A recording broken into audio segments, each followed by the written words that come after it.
సంపాదించే జగయ్యను నీవు దర్శించవు. సంతానము చేసవు, ఇంటికి రక్షణించవు. అబ్రహాము సంతానము చేసవు, ఇంటికి రక్షణించవు. యేసయ్యా యేసయ్యా యేసయ్యా యేసయ్యా యేసయ్యా యేసయ్యా అందరూ పాడతాం. యేసయ్యా యేసయ్యా స్థిరమేలేని నా జీవితం స్థిరపరచితివి నా యేసయ్యా.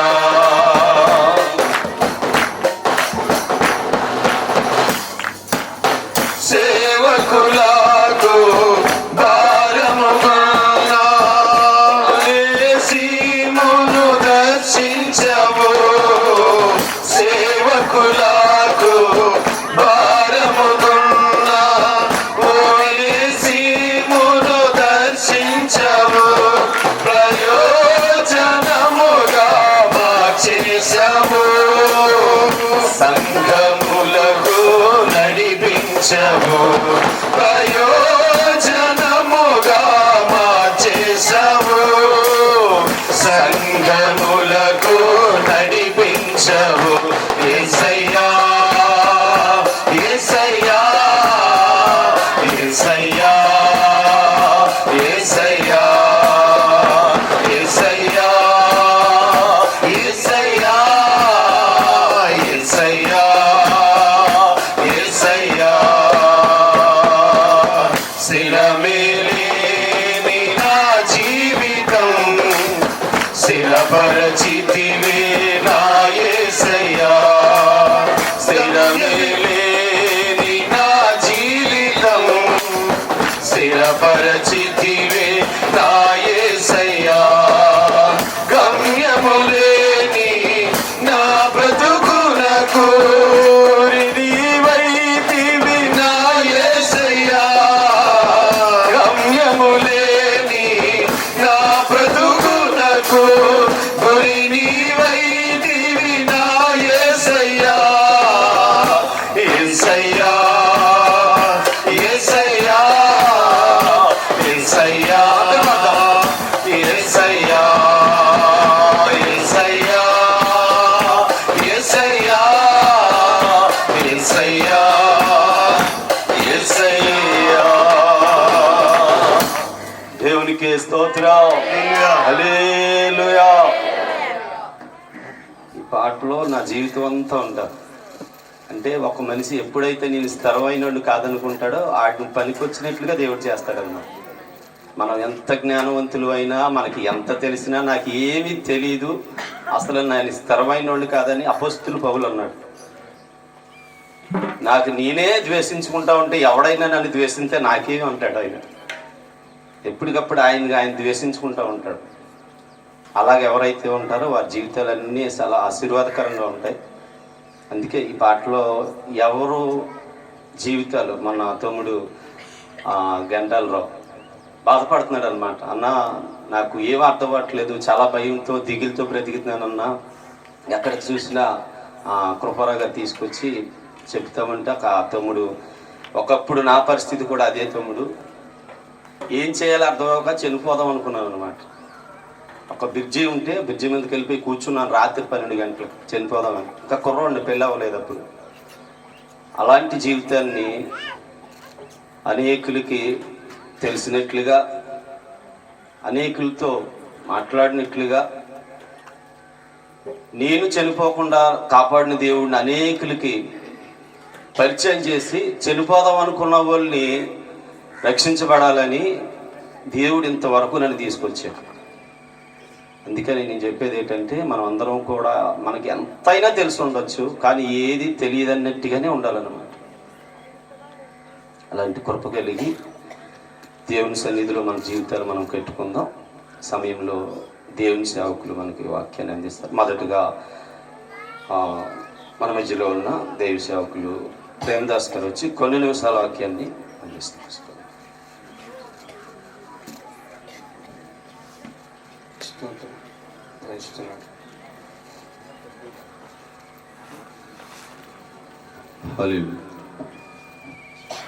స్తోత్రం. Praise the lord. Hallelujah, hallelujah. మంచిది. దేవుడు చక్కగా తన రోజుల నుంచి మనతో మాట్లాడుతూ వచ్చాడు. ఇక్కడ చాలామంది సాక్ష్యాలు చెప్పారు కదా. కారణం ఏంటంటే చాలామంది అనుకుంటారు అది మనం చూసామా, వాళ్ళ జీవితాల్లో అది మనకు తెలుసు అనుకుంటారు. దేవునికి స్తోత్రం. అంటే వాళ్ళు అనుభవించింది, వాళ్ళు చూసింది, వాళ్ళు చేసింది, దేవుడు వాళ్ళ జీవితాల్లో ఏదైతే చేశాడో అదే ఇక్కడ సాక్షి రూపంలో చెప్పారు. దేవునికి స్తోత్రం. ఈ పూట నేను కొద్దిసేపు ఒక 5 నిమిషాలు చెప్పి దేవుని యొక్క నేను వాక్యాన్ని ముగిస్తాను. చూడండి, అపోస్తుల కార్యాలు 4వ అధ్యాయము 13వ వచనం. వారు పేతురు యోహానుల ధైర్యమును చూచినప్పుడు వారు విద్య లేని పామరులని గ్రహించి ఆశ్చర్యపడ్డారు. దేవునికి స్తోత్రం. చాలా జాగ్రత్తగా కల్పించండి. ఇక్కడ పేతురు యోహాను అటువంటి 2 దైవజనులు ఉన్నారు, 2 సేవకులు ఉన్నారు. వాళ్ళు ఆ ప్రాంతంలో తిరుగుతూ, ఆ ప్రాంతంలో దేవుని యొక్క మాటలు ప్రకటిస్తూ ఆ ప్రాంతంలో పరిచర్య చేస్తూ ఉన్నారు. దేవునికి స్తోత్రం. చాలా ఆశ్చర్యంగా చూడండి, ఇక్కడ దేవుడు ఏం చెప్పాడంటే వారు విద్య లేని పామరులను గ్రహించి వారు పేతురు యోహాను ధైర్యమును చూసినప్పుడు వారు విద్య లేని పామరులను గ్రహించారంట. దేవునికి స్తోత్రం. చాలా జాగ్రత్త కలిగించండి. ఈ ప్రాంతం, ఈ గ్రామం ఇదంతా కూడా పాస్టర్గా చెప్పిన సాక్ష్యం చాలా ఆశ్చర్యకరం అన్నమాట. దేవునికి స్తోత్రం. కారణం ఏంటంటే ఇవన్నీ కూడా చాలా దయనీయమైన స్థితిలో నలిగిపోయి ఉన్నాయి. దేవునికి స్తోత్రం. దేవుడు చెప్పానుకో, బంధించబడిన వారిని విడిపించడానికే, ఆయన గుడ్డివారి కన్నును తెరిపించడానికే నిన్ను చెయ్యి పట్టుకుని ఇక్కడ తీసుకొచ్చని చెప్పాడు. దేవునికి స్తోత్రం. దేవుడు చెప్పిన మాట చూడండి. వాళ్ళు కింద వారు పేతురు యోహాను ధైర్యం చూచినప్పుడు వారి విద్య లేని పామరులను గ్రహించి కింద కదా వారు యేసుతో కూడా ఉన్నారంట. దేవునికి స్తోత్రం. వారు ఎవరితో ఉన్నారంట? యేసుతో కూడా ఉన్నారంట. అంటే వాళ్ళకి ధైర్యం ఎలా వచ్చిందయ్యా, వాళ్ళకి జ్ఞానం ఎలా వచ్చిందయ్యా, వాళ్ళకి విద్య ఎలా వచ్చిందయ్యా, వాళ్ళు వీళ్ళు మాట్లాడుతూ ఎలా ఉందేట్రా అంటే వాళ్ళు ట్రైనింగ్ చేసి, లేకపోతే వాళ్ళు ఇంకెక్కడికో ఆ బైబిల్ కాలేజీలకు వెళ్ళి థియాలజీ చేసిన కాదు. దేవునికి స్తోత్రం. వాళ్ళు ఎవరితో ఉన్నారయ్య అంటే యేసుతో కూడా ఉన్నారు. దేవునికి స్తోత్రం. యేసుతో ఉన్నవాడికి ధైర్యం ఉంటది, యేసుతో ఉన్నవాడికి వివేచన ఉంటది, యేసుతో ఉన్నవాడికి చాలా అద్భుతమైన జ్ఞానం ఉంటది. దేవునికి స్తోత్రం. ఒక విషయం చెప్పిన, ఇక్కడ కూర్చున్న సేవకులు ఎవరైనా సరే అసలు చూడండి, వీళ్ళు యేసుతో పాటు ఉన్నారు. జాగ్రత్త. ఇక్కడ సహవాసంలో సేవకులు ఎవరైనా సరే మినిస్ట్రీలో ఉన్నప్పుడు, మినిస్ట్రీతో ఉన్నప్పుడు మనం ఆ మినిస్ట్రీ అప్పుడు అయ్యగారు ఉన్నారు, చదువుకోలేదు, జ్ఞానం లేదు. మామూలుగా దైవ జ్ఞానం ఉంది కానీ చదువుకునే జ్ఞానం లేదు. దేవునికి స్తోత్రం. కారణం ఏంటంటే యేసుతో కూడా ఉన్నారంటే. దేవునికి స్తోత్రం. యేసుతో ఉన్న వ్యక్తులతో మనము ఉంటే, యేసుని వెంబడించే వ్యక్తులతో మనము ఉంటే మనము దేవుని యొక్క రాజ్యానికి కట్టబడతాం. దేవునికి స్తోత్రం. పేతురు యోహానుకి ఏ ధైర్యం అయితే ఉందో మనకి కూడా అదే ధైర్యం ఉంటుంది. దేవునికి స్తోత్రం. మనం ప్రాంతాన్ని చూసి కానీ, గ్రామాన్ని చూసి కానీ, వ్యక్తులను చూసి కానీ మనం ఎలాగైనా కొంచెం సమస్యలు వచ్చేమో కానీ అదంతా చూడండి, పేతురు యోహాను ధైర్యాన్ని చూసినప్పుడు వాళ్ళు యేసుతో కూడా ఉన్నవారని గుర్తించారంట. దేవునికి స్తోత్రం. చూడండి, ఫస్ట్ ధైర్యం వచ్చింది. కారణం ఏంటంటే ఇన్ని పరిస్థితులు వ్యతిరేకంగా ఉన్నా, చాలా భయానకంగా పరిస్థితులు ఉన్నా సరే వాళ్ళకి మన వెనకాల మనలో ఉన్నవాడు లోకంలో ఉన్నవాడి కంటే గొప్పవాడు. దేవునికి స్తోత్రం. ఎవరున్నారయ్యా, మీకు ఎవరున్నారా ఏంట్రా అంటే మినిస్ట్రీ, పరిచర్య, సేవ, దేవుని యొక్క సేవకులు. మనకి చదువుకోలేని వ్యక్తులు కాకపోయినప్పుడు కూడా ప్రార్థించే వ్యక్తులు ఉన్నారు. దేవునికి స్తోత్రం. ఇక్కడికి వచ్చి పరిచయం చేస్తున్నామంటే మేము అదే అనుకుంటాం అనమాట. ఏదో మన గొప్ప కాదు, మన ఖ్యాతి కాదు, మనం చేసినటువంటి ఏదో మంచి పనులు అంటే ఏమీ లేవు, కానీ మినిస్ట్రీలో దీన్ని స్థాపించిన దైవజనులు చేసిన ప్రార్థన ఇక్కడ దాకా కొట్టుకొచ్చింది. దేవునికి స్తోత్రం.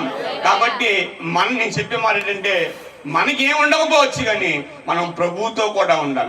మనం ప్రభువుతో ఉండాలి. అందుకనే ప్రేమసాగర్ అయ్య గారు ఆయన ఒక మాట చెప్పారు అనమాట. ప్రభు కొరకు ఏమైనా పర్లేదు, ఏమైపోయినా పర్వాలేదు. దేవునికి స్తోత్రం. ఎవరి కొరకంట? ప్రభు కొరకంట. ప్రభు కొరకు. వీళ్ళు దేన్ని పట్టించుకోలేదు, దేన్ని లెక్క చేయలేదు, ప్రభు కోసం చూసేది. దేవునికి స్తోత్రం. చూడండి ఇంకా కింద చూడండి.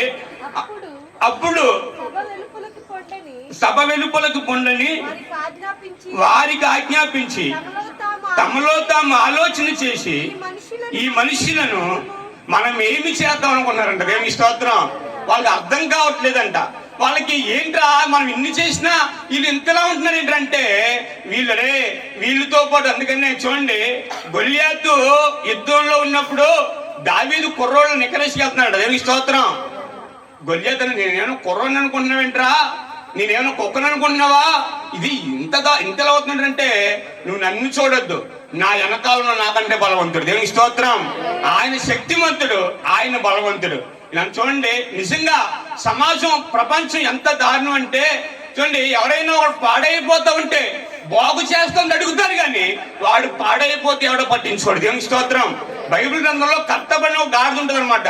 దాన్ని యేసుప్రభు అంటారు, దాన్ని ఇప్పి తీసుకురండి రా, అది నాశనం అయిపోతుంది, తన పరిస్థితి బాగోలేదురా, తన జీవితం బాగోలేదురా అంటారు. కానీ అది అప్పుడు కట్టబడినంతసేపు దానికోసం ఎవడో మాట్లాడలేదు. అది యేసుప్రభు దాన్ని గుర్తించి తన పరిస్థితి బాగోలేదని ఆయన తెలుసుకొని దానికోసం మాట్లాడితే విప్పుతో ఉంటే అడుగుతున్నారు. దేవునికి స్తోత్రం. ఇక్కడ కూడా చూడండి, ఇతనికి అక్కడ ఒక వ్యక్తికి స్వస్థత కలిగితే ఆ స్వస్థత కలిగిన వ్యక్తిని అడుగుతున్నారు అనమాట. కారణం తెలుసా? బాగుపడితే ఎవరికి ఇష్టం ఉండదు. నీ బాగును కోరుకునేవాడు దేవుడు. దేవునికి స్తోత్రం. నీ క్షేమాన్ని కోరుకునేవాడు దేవుడు. నీ యొక్క సమృద్ధిని కోరుకునేవాడు దేవుడు. అదే కాదు, మనం 3 రోజులు వాక్యం వింటూ వచ్చాం. ఏం చెప్పారో ఏంటి అంటే, మనం దేవుని యొక్క రాజ్యాన్ని కట్టబడాలి. దినాలు భయంకరంగా ఉన్నాయి, చాలా భయాందోళనకరంగా ఉన్నాయి, కానీ మనము దేవునితో ఉండాలి. దేవునికి స్తోత్రం. మనం ఎవరితో ఉన్నాం? మనం దేవునితో ఉన్నారు. పేతురు, యోహాను దేవునితో ఉన్నారు. వాళ్ళకి ధైర్యం ఉంది, వాళ్ళకి విద్య లేదు, వాళ్ళకి మరేదీ లేదు, కానీ వాళ్ళు దేవునితో ఉన్న ఒకే ఒక కారణాన్ని బట్టి చూసిన ప్రతి ఒక్కరికి కూడా ఆశ్చర్యం వచ్చింది. దేవునికి స్తోత్రం. మనలో యేసు కనబడితే మనం నడిచి ఒక భక్తుడంట, ఒక ఆయన వీధిలో కొన్ని బుక్స్ పట్టుకుని నడుచుకుంటే వెళ్ళేవాడంట. బైబిల్లో కొన్ని బుక్స్ నడుచుకుని వెళ్ళాడంట. నడుచుకుని వెళ్తా ఉంటే ఒకసారి ఒక కుర్రాడు గేటు దగ్గర నుంచొని ఏంటి ఒకసారి మీ చేతుల్లో బుక్ ఇస్తారని అడిగాడంట. దేవునికి స్తోత్రం. మీ చేతుల్లో బుక్ ఇస్తారంటే ఆ ఒక బుక్ ఇచ్చాడంటే, బుక్ ఇచ్చి వెళ్ళిపోయాడంట. వెళ్ళిపోయిన తర్వాత ఆయన బుక్ తీసుకుని చదువుతున్న కుర్రాడు ఆ దేశాన్ని మార్చే మిషనరీగా మారాడు. దేవునికి స్తోత్రం. కారణం తెలుసా? ఆయనలో యేసు ఉన్నాడు. ఆయనలో ఎవరున్నారు? యేసు ఉన్నాడు. యేసుని కలిగి ఉన్నాడు. కాబట్టి దాన్ని బట్టి వాళ్ళు ఆశ్చర్యపడ్డారు. దేవునికి స్తోత్రం. మనల్ని బట్టి ఎవరైనా ఆశ్చర్యపడే జీవితం మనం జీవించాలి. ఎవరుండాలయ్యా అంటే, డబ్బు ఉంటే కాదు, అందం ఉంటే కాదు, మంచి బట్టలు ఉంటే కాదు, కానీ మనలో యేసయ్య ఉండాలి. దేవునికి స్తోత్రం. మనం యేసయ్యని కలిగి ఉన్న వారిగా ఉందాం. కాబట్టి పూట బాప్తీసం తీసుకున్న పిల్లలు మనకి దేవుడు ఉన్నాడు. మనకి ఎవరున్నాడు? మనకి ఎప్పుడే చెప్తాను, మనం అందరికంటే చాలా గొప్పవాళ్ళు. దేవునికి స్తోత్రం. కారణం ఏంటయ్యా అంటే, మనము దేవుని పిల్లలు. దాశగారు నువ్వురంట, నువ్వు ఎవరు కొడుకు అయ్యా అంటే, నేను ఓల్డ్ వైడ్ ప్రపంచాన్ని పుట్టించిన దేవుని కుమారుని చెప్పేవాడంట. దేవునికి స్తోత్రం. కాబట్టి అలాంటి గొప్ప దేవుని పిల్లలు మనం భయపడిన అవసరం లేదు. చక్కగా దేవుని మాటలు విని ఇప్పుడు వరకు ఆలకించాం. ఇంకా ఇక్కడ ఉన్నటువంటి విశ్వాసులు కానీ అందరూ ఇక్కడ మందిరానికి వచ్చే పిల్లలు చాలా జాగ్రత్తగా ప్రతి వారం దేవుని మందిరంలో ఉంటూ దేవుని మాట వింటే మనము మన జీవితాలు కట్టుకుంటాం. మనం చూసిన చాలా మంది ఆశ్చర్యపడతారు మనలో ఉన్నటువంటి యేసుని చూసి. దేవునికి స్తోత్రం. కాబట్టి కొద్ది మాటలు మన ఇంట్లో దేవుడు దీవించును గాక. ఆమేన్. చక్కగా దేవుని వాక్యాన్ని నిజమే, దేవుడే మనతో ఉంటే దయ్యాలు కూడా ఒప్పుకుంటాయి. ఏమని? వీళ్ళు సర్వోన్నతుడు కుమారులని. కాబట్టి మనం దేవుడు మనలో ఉన్నట్లుగా చూసుకోవాలన్నమాట. చాలాసార్లు మనం మానవులం కాబట్టి దేవుడు లేకుండా నడిచేస్తూ ఉంటాం, అది మర్చిపోతూ ఉంటాం. దేవుడు మనలో ఉన్నాడో లేదు చూసుకోకుండా వెళ్ళిపోతూ ఉంటాం. దేవుడు మనతో ఉంటే గొప్ప విజయాలు చూస్తాం, మనం ఊహించలేని కార్యాలు చూస్తాం. సేవకుడిని నిలబెట్టుకొని అద్భుతమైన రీతిలో దేవుడు మనతో మాట్లాడాడు. ఇప్పటి వరకు మీరు అందరికీ ఒక ఆలోచన ఉంటుంది, ఇదేంటి పెద్దయ్య గారు చూడాలనుకుంటాం, ఆయన ఇప్పటి వరకు మాట్లాడలేదు ఏంటని మీరు చాలామంది అనుకోవచ్చు కదా. అని అడిగితే కృపారావు ఒకసారి అడిగివాడు అనమాట, ఒకసారి కృపారావు పాస్టర్ గారిని చూడాలని ఉందండి అనేవాడు. నిజం. తర్వాత ఆయన నాన్నగారు ఇక్కడికి వచ్చిన తర్వాత చూశాడు, నాన్న పరిచయం చేస్తాం. ఆత్మీయులు రాత్రి వచ్చిన సేవకులు కూడా అదే మాట అంటున్నాడు అనమాట, మిమ్మల్ని చూడడం మాకు ఆశీర్వాదకరం అండి. అంటే మనలో ఆయన చేసిన కార్యాలు ఏమవుతున్నాయంటే ఎవరు చెప్తున్నారో తెలియకుండానే ఆ కీర్తి అలా వెళ్ళిపోతుంది అనమాట. ఇప్పుడు ఒక మనిషి మంచోడు అని చెప్పగానే ఎవ్వరూ అంత వేగా మిమ్మల్ని ఇలాగండి అని ఎవరు అనరు, అది దేవుడు వారిలో అనిపిస్తేనే ఆ మాట బయటకు వస్తారు. శ్యామ్ గారు, రాత్రి వచ్చిన ప్రకాశయ్య గారు కూడా అక్కడి వరకు ఎందుకు జపల్లి శాస్త్రి గారు మొన్న అంటున్నాడు అనమాట, నేను అక్కడికి వెళ్ళిన తర్వాత చూశాడు నాన్న, ఆయన వాక్యం చెప్పేటప్పుడు నాన్న స్పందన ఎలా ఉంటుందో ఇదంతా చూస్తారు కదా, సేవకులకి రమ్మంటారు.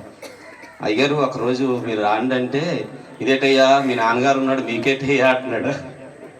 చూసారా జపల్లి శాస్త్రి గారు. అలాంటి వ్యక్తి ఈ పూట మనకు వాక్యాన్ని అందిస్తాడు. మనం అందరం శ్రద్ధగా ఆలకించి దేవుని నామాన్ని మహిమార్థంగా అయ్యగారు వస్తుండగా మనం అందరం చప్పట్లు కొడుతూ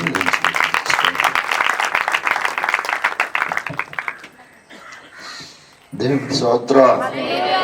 మీ అందరికీ నా శుభవందనాలు తెలియజేస్తా ఉన్నాం. మంచిది. ఇప్పటి వరకు చాలా అద్భుతంగా ఈ కొడుకులు చాలా అద్భుతంగా జరిగాయి. ఈ ప్రతికూల వాతావరణం అన్నమాట. ఈ కోటలో ప్రారంభించిన మొదటి పొగలను చర్చిలో పెట్టారు. అదే జనులు వచ్చారు. డేవిడ్ గారు వచ్చి ప్రారంభ కూటంలో మొదటి సమయాల కింద 7వ అధ్యాయం 12వ వచనంలో చక్కగా మాట తీర్చి చూపించాడు.